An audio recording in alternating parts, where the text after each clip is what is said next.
नमस्कार, good news today देख रहे हैं आप। मैं हूं आपके साथ मनीषा झा। जब बचपन शुरू होता है तो बच्चों का सबसे पसंदीदा खेल होता है चोर पुलिस का, और हमेशा हर बच्चा पुलिस ही बनना पसंद करता है। ठीक ऐसे ही एक बच्चे का बचपन इसी खेल से शुरू होता है और जवान होते होते वो सचमुच का पुलिस बन जाता है, वो भी एक आईपीएस अफसर।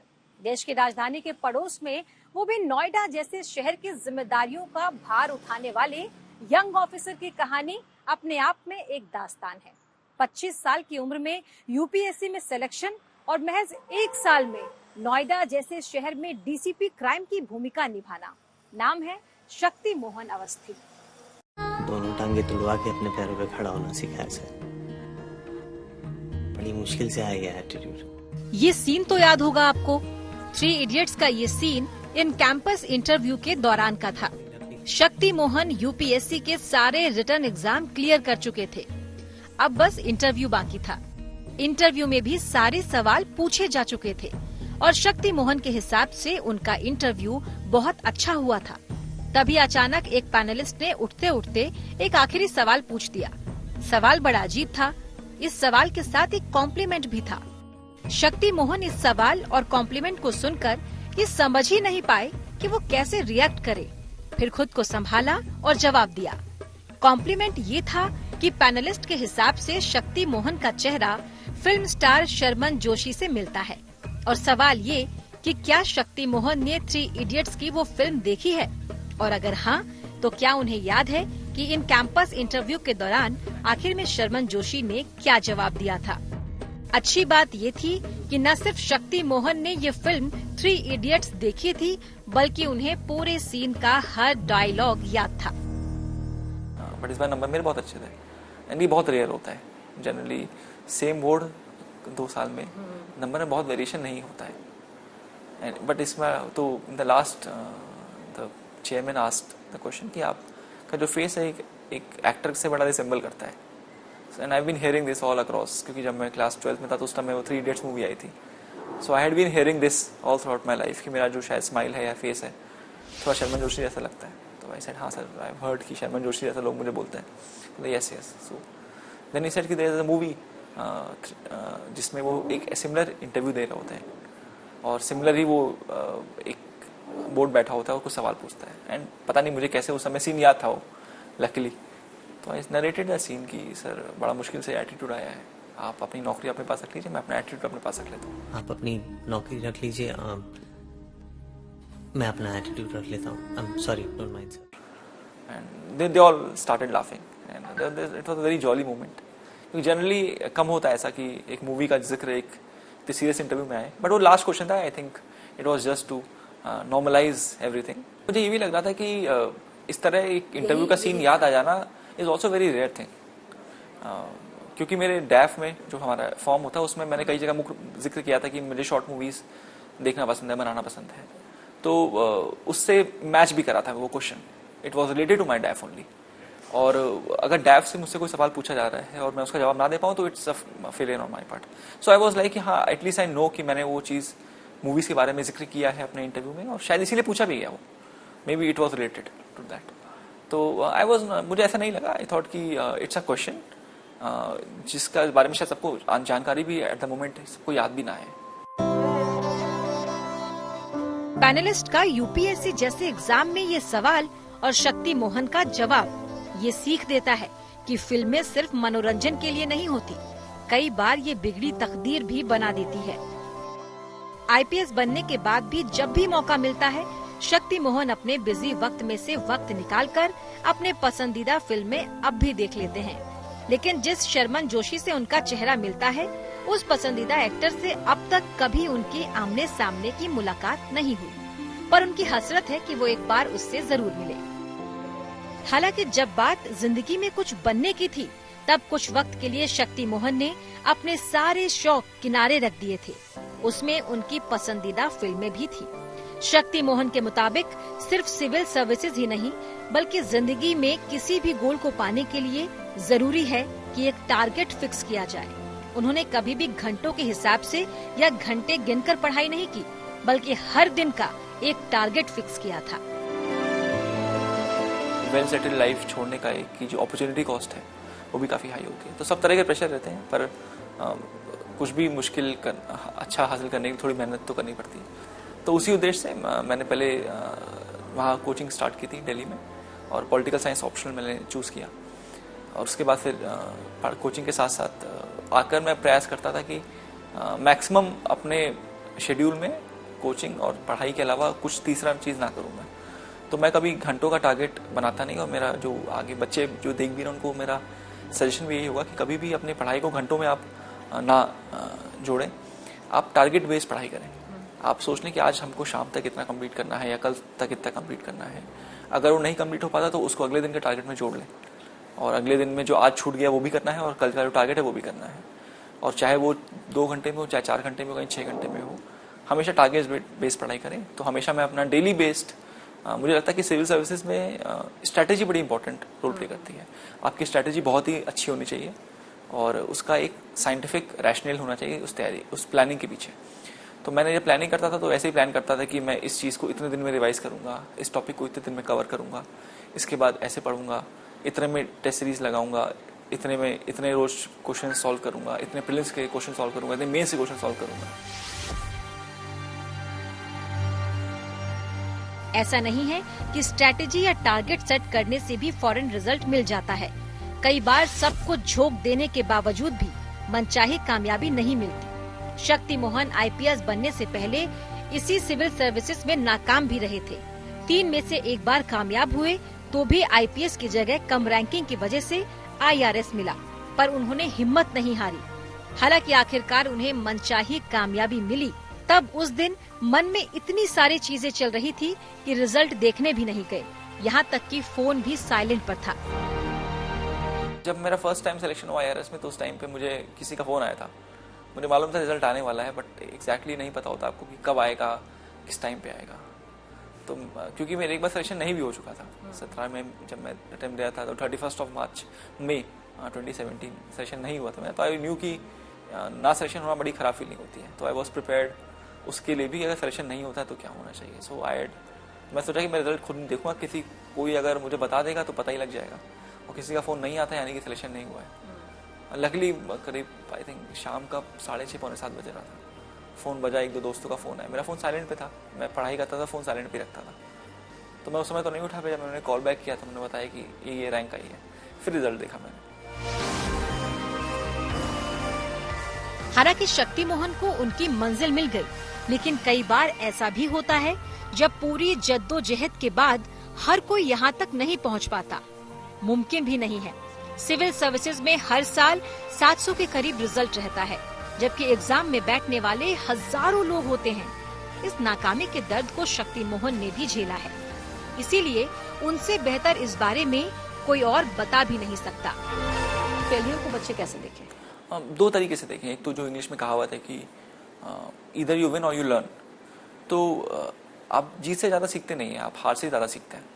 तो अगर आप कभी किसी वजह से निराश हो रहे हैं, सिलेक्शन नहीं हो रहा, तो सबसे पहले उसके आप जाने की क्यों नहीं हो रहा। मैं उदाहरण दूं आपको, जब मैं पहली बार मेरा सिलेक्शन नहीं हुआ तो मैं obviously I was disheartened, but मैंने अपने जो मार्क्स आए थे मेरे GS 1 में, 2 में, 3 में, 4 में, ऐसे में, एथिक्स में, जो सब्जेक्ट जितने भी हैं, मैंने अपने मार्क्स लगाए, और उन सब्जेक्ट्स के जो इंडिविजुअल टॉपर्स थे, एक एक्सेल का मैंने पेज बनाया, और उसमें जो करस्पॉन्डिंग टॉपर्स के उन नंबर मैंने उनको लगाया।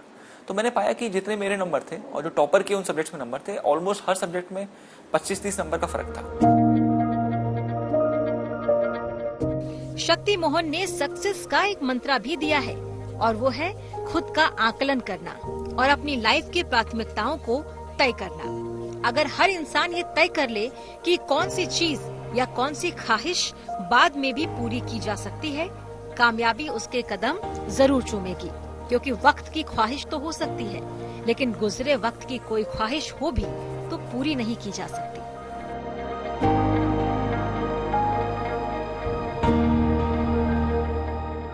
जैसे जब मैं तैयारी कर रहा था तो मुझे हर दिन बहुत पॉजिटिव फील होता था, मुझे लगता था कि मैंने आज ये कल का टारगेट पूरा किया, आज ये नई चीज़ देखूंगा, कल मैंने ये नई चीज़ जानी, इसको मैं ऐसे यूज़ कर सकता हूँ।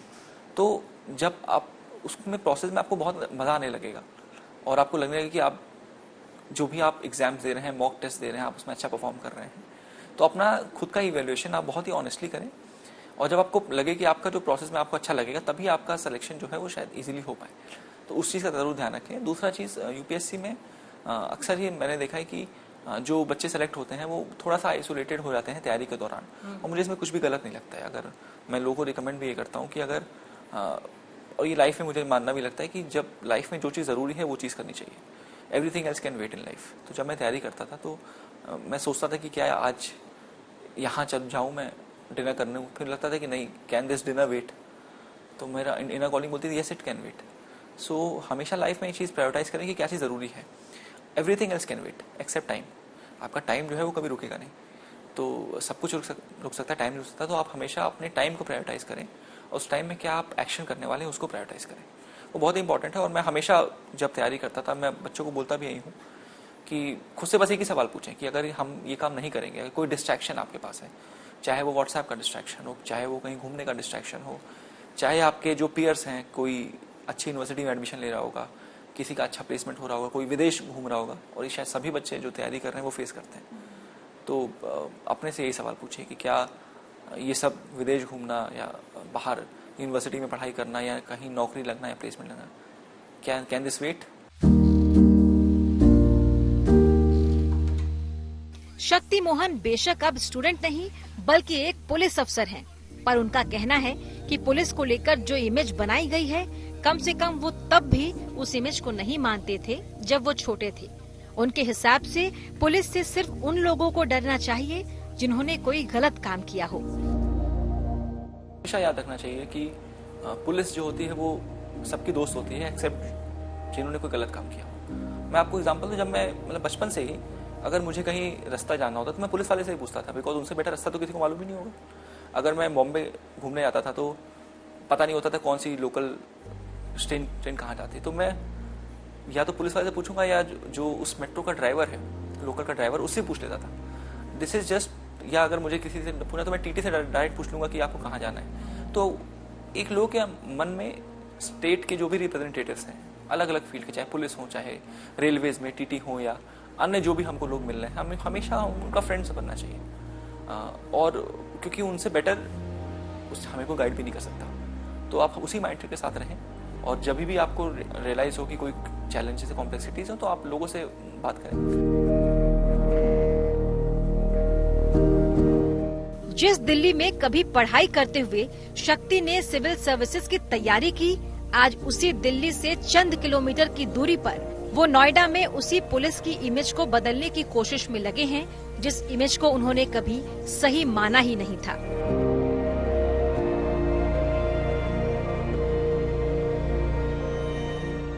Good news today. गुजरे जमाने में चोर पुलिस का खेल फिर भी खेल था, बल्कि खेल के साथ साथ एक नसीहत थी। मगर आज के दौर में जब सोशल मीडिया और मोबाइल ने खेल के मैदान और घर आंगन से बच्चों को दूर कर दिया है, ऐसे में उन्हें सही रास्ता दिखाना इतना आसान भी नहीं रह गया। ये घर घर की कहानी है, और इसीलिए सही वक्त पर बच्चों को सही रास्ता दिखाना आज सबसे ज्यादा जरूरी हो गया है।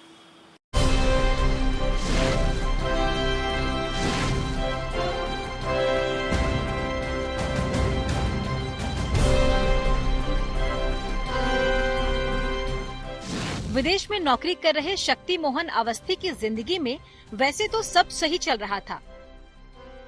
पढ़ लिख कर विदेश में नौकरी मिल जाए, इसे हम एक अच्छी और सेटल जिंदगी मान लेते हैं। ऐसा ही शक्ति अवस्थी के साथ भी हुआ।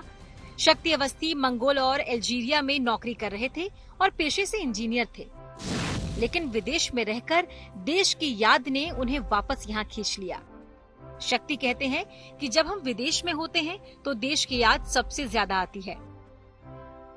बस यहीं से उनके दिमाग में ख्याल आया कि ऐसा कोई काम किया जाए जिससे देश की सेवा भी हो पाए और देश में ही रहने का मौका भी मिले। जल्द ही नौकरी छोड़ वो देश लौट आए और सिविल सर्विसेज की तैयारी शुरू कर दी। बस यहीं से शक्ति की जिंदगी ने करवट ली।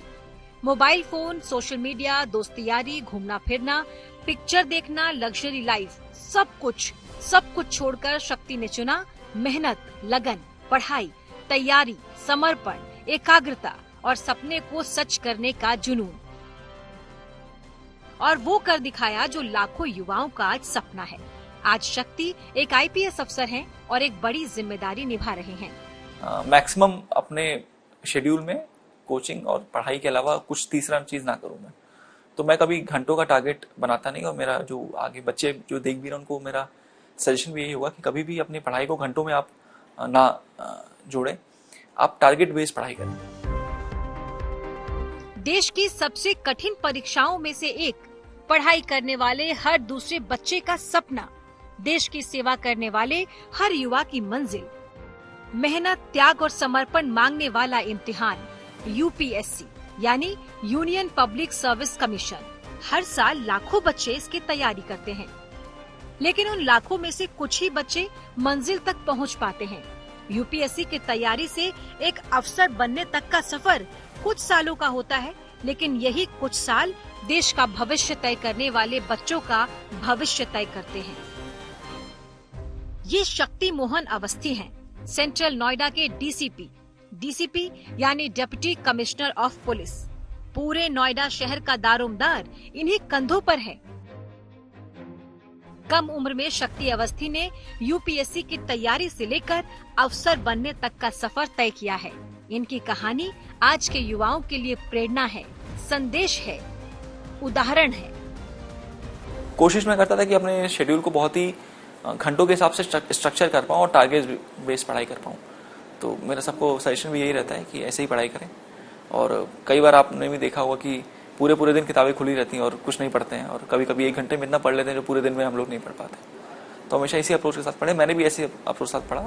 2018 में शक्ति मोहन अवस्थी ने तीसरी बार की कोशिश में देश के सबसे कठिन इम्तिहान को पास किया, 154वीं रैंक हासिल की और बन गए उस वक्त के यंगेस्ट IPS अफसर। पहली पोस्टिंग मुरादाबाद में हुई, इसके बाद आजमगढ़ में बतौर ASP काम किया। कम समय में ही नोएडा जैसे बड़े शहर के डिप्टी कमिश्नर ऑफ पुलिस बन गए। बीते 2 वर्षों से नोएडा की बेहतरी की कोशिश कर रहे हैं।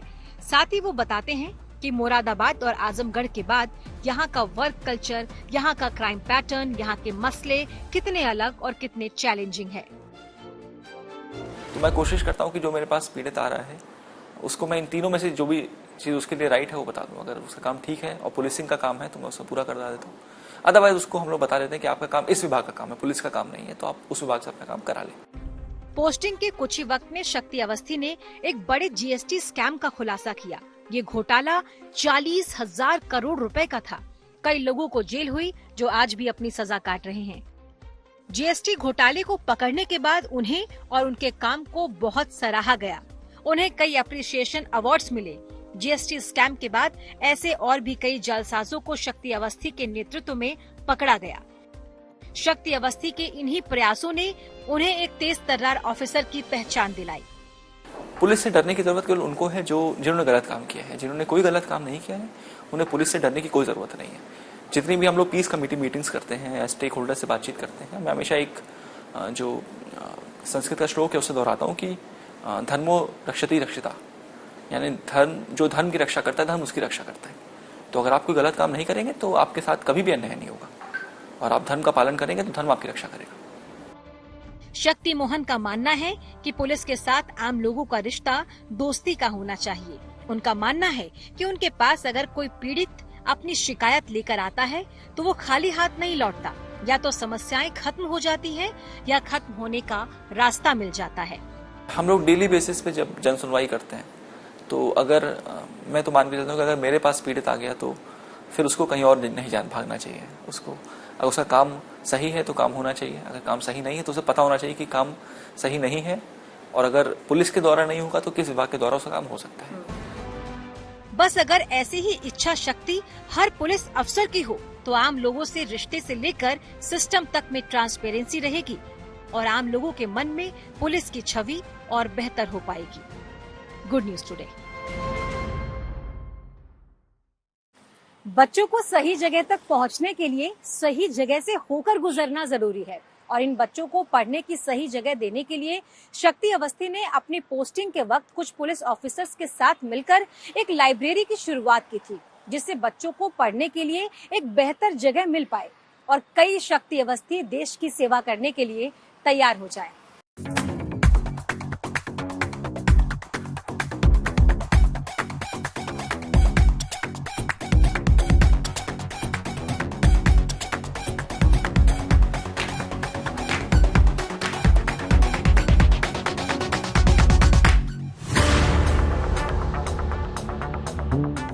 शक्ति मोहन बेशक अपनी मंजिल तक पहुंचने में कामयाब रहे, पर अब उन्होंने अपनी नई जिंदगी की शुरुआत के साथ साथ खुद से ये वादा किया है कि वो खुद जैसे बाकी शक्ति को भी शक्ति बनाने में अपनी पूरी शक्ति लगा देंगे। और इसकी शुरुआत उन्होंने आजमगढ़ से की है। दरअसल शक्ति ने ये महसूस किया कि उनके साथ जो पुलिस वाले काम कर रहे हैं, चाहे वो सिपाही हो, हवलदार या होमगार्ड के लोग हों, उनके पास इतनी सहूलियत नहीं होती कि वो अपने बच्चों को पढ़ा लिखा कर एक बेहतर जिंदगी दे सके।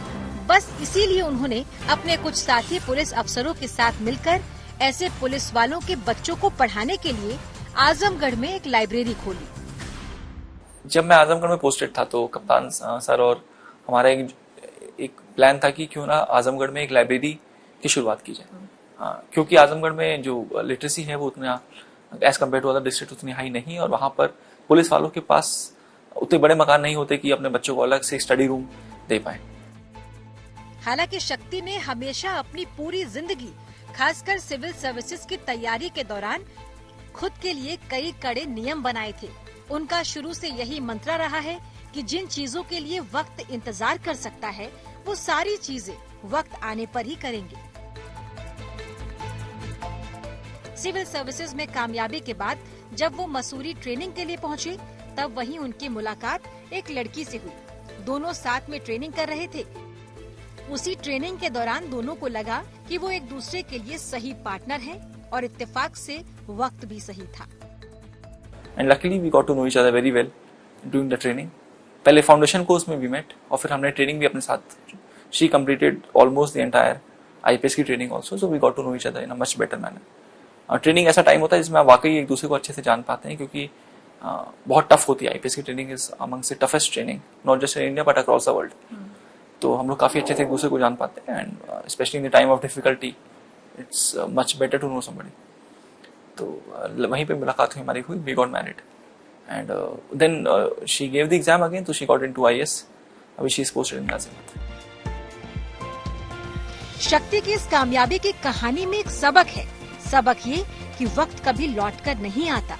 इसीलिए अपनी जिंदगी में कुछ पाने के लिए आपकी कुछ ख्वाहिशें अगर इंतजार कर सकती हैं, तो उन्हें आने वाले वक्त पर छोड़ दीजिए। फिलहाल जो वक्त है उस पर अपनी पूरी शक्ति लगा दीजिए। Good news today. और चलिए इसी के साथ आज के इस खास पेशकश में इतना ही। देश और दुनिया की तमाम अच्छी खबरों के लिए आप देखते रहिए गुड न्यूज टुडे।